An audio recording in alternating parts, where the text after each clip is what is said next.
Okay, welcome everyone to episode 2 of the Full Body Science Applied series. So in this video, we're going to go through the second full body workout of the week on our new 5-day per week high frequency split. And as before, if this split just seems totally crazy to you, make sure you check out my Science Explained video on high frequency training to put it in context. So in this video, we're hitting a chest-focused workout. So even though we're still hitting our full body, we're prioritizing the chest by placing it earlier in the workout, which has been shown in the scientific literature to increase strength and performance. So we're kicking things off with 3 sets of 3 reps on the bench press with 85% of our 1 rep max.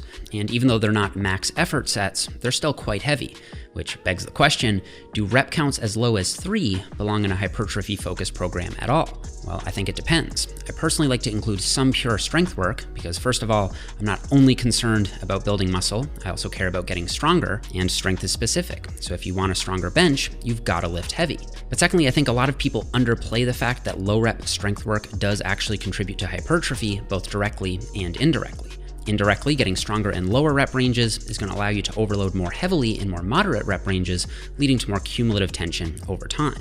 And in my opinion, as you get more advanced, continuing to get stronger is important for continued progress. Also, as long as volume is matched, research shows that low rep sets cause similar hypertrophy as high rep sets. In 2014, Schoenfeld and colleagues split subjects into a group doing 3 sets of 10 reps and 7 sets of 3 reps, and found that after 8 weeks of full body training, both groups gained the same amount of muscle. However, it's worth noting that the heavy workouts took over 4 times as long to complete and had a higher dropout rate, so it probably wouldn't be sustainable over the long term. But contrary to what we used to think, low rep heavy training can build muscle, it just isn't always the most practical way to train. So when it comes to the bench press, we generally want to use external cues rather than internal cues, meaning you want to focus more on moving the weight with good technique rather than worrying about the mind-muscle connection. In fact, despite the fact that recent evidence has shown value in using the mind-muscle connection on some isolation exercises, over 15 years of research has consistently found that an external focus on the movement itself improves motor performance, including strength. So with this in mind, I'm just going to run through a sequence of a few cues I've picked up on over the years.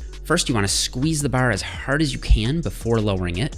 Next, think about bending the bar forward, which is going to cue your elbows to tuck in a bit and help maintain upper back tightness on the bench. As you near the bottom, actively puff your chest up and then push the floor away from you as you press the weight up and back. So in terms of progression, here we're alternating heavier sets of 3 with relatively lighter sets of 5 from week to week. And the idea is for those heavy 3s to have strength carry over to the 5s, which will then have strength carry over to 8s later down the road. So building up this raw pressing strength can help you continue to make progress as you get more advanced, even if your main goal is hypertrophy. All right, up next, we're hitting low to high cable flies for 3 sets of 15 at an RPE of 9. So because this is an isolation exercise, we can push these sets a little closer to failure without having to worry as much about fatigue. And here I like to cue for all 3 biomechanical actions of the pec by thinking about hugging a big, tall tree. So you're not only hugging, you're also lifting your arms up because, say, the tree is really tall. And I like to have my palms facing up at the bottom and then down at the top to take the pecs from a fully stretched to a fully contracted position. And this cueing is going to allow us to train horizontal shoulder adduction, shoulder flexion, and internal rotation all at the same time.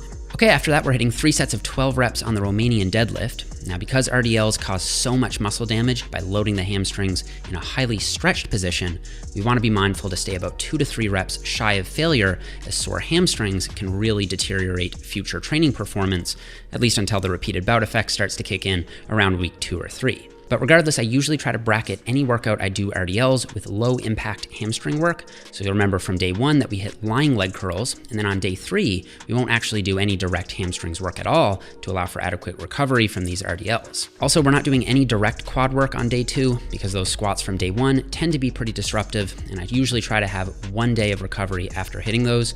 So we'll give the quads 1 day of rest before jumping into the leg press that we'll be hitting on day 3.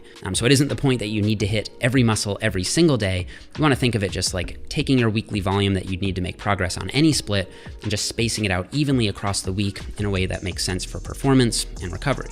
And I prefer to use RDLs as a lighter mind-muscle connection type movement. I find that if I load them too heavily, my lower back simply takes over. And remember from Technique Tuesday that you should simply focus on setting your hips straight back. And for most people, the endpoint should be just below the knees. And going deeper than that will often just result in lower back rounding. All right, up next, we're hitting a chest-supported row for 3 sets of 15 reps. Now, you can do these on a T-bar machine. The key is just that they're actually chest-supported. Remember from day one that for the most part, we're alternating between a vertical pull and a horizontal pull. So today, it's time for a row, and we're opting for a chest-supported variation just because it spares the lower back. With high-frequency training, it's really important that we not overtax the spinal erectors since they play a stabilization role in most free-weight compound exercises. So by bracing your chest, you relieve the lower back of that stabilization role, allowing for more recovery there while still smashing the mid-traps and lats. And one thing I've been doing on these lately is really exaggerating the scapular protraction and retraction, allowing the weight to sort of pull my mid-back apart at the bottom and then really retracting all the way at the top. Okay, next we're hitting the standing Arnold press for 3 sets of 12 reps. Now, the main reason I like doing these standing is that there is a bit more of a stabilization role to be played, which means there might be more involvement from the lateral delt. And I really try to emphasize my lateral delts in my programming because in my experience, they can tolerate quite a lot of volume, and they're just so important for developing that X-frame, broad-shouldered appearance. Another thing I'm focusing on here is initiating the press by sweeping the dumbbells out, almost like doing a reverse pec deck, and then pressing them up. This way you can get the rear delts involved at the beginning, and then as you press, the side and front delts will contribute more. All right, after that, we're moving on to 3 sets of 15 on the tricep press down. And on this split, I'm alternating between bicep and tricep isolation work from day to day. So on days we do tricep work, we won't do any direct bicep work, and vice versa. Now, both of these muscles get a lot of indirect work from all the compound exercises in the program. So I think they only need about 6 to 10 sets of isolation work per week, especially when the effort is very high for them, as it is in this routine.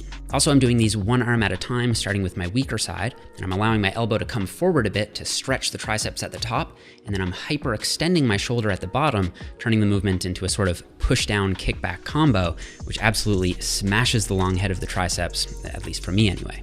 And we're gonna finish out the workout with some Smith machine shrugs. Again, similar to the chest support on the row, the Smith machine is gonna help spare your lower back since it won't have as much of a stabilization demand. Now, of course, if you don't have a Smith machine, free weights will still work fine, but as an extra recovery precaution, especially since I've had lower back issues in the past, I really like the Smith machine for these. And we're gonna go with the usual cues here. We wanna use a wider grip to emphasize scapular upward rotation, as the upper traps don't only elevate the scapulae, they also rotate them upward. So think about shrugging both up and in, like you're trying to lift your shoulders to your ears. And remember, the shrug isn't a contest to see who can hold the most weight, so while cheat shrugs certainly can have their place, in the context of a high frequency plan, I think it's much smarter to emphasize more controlled movements using a lighter load and a stronger mind-muscle connection. Okay, and that's gonna be it for this workout, guys. I'll put a link to the first leg-focused full body workout over here if you'd like to check it out, and I'll put a link to the next back-focused full body workout over here once that actually goes live.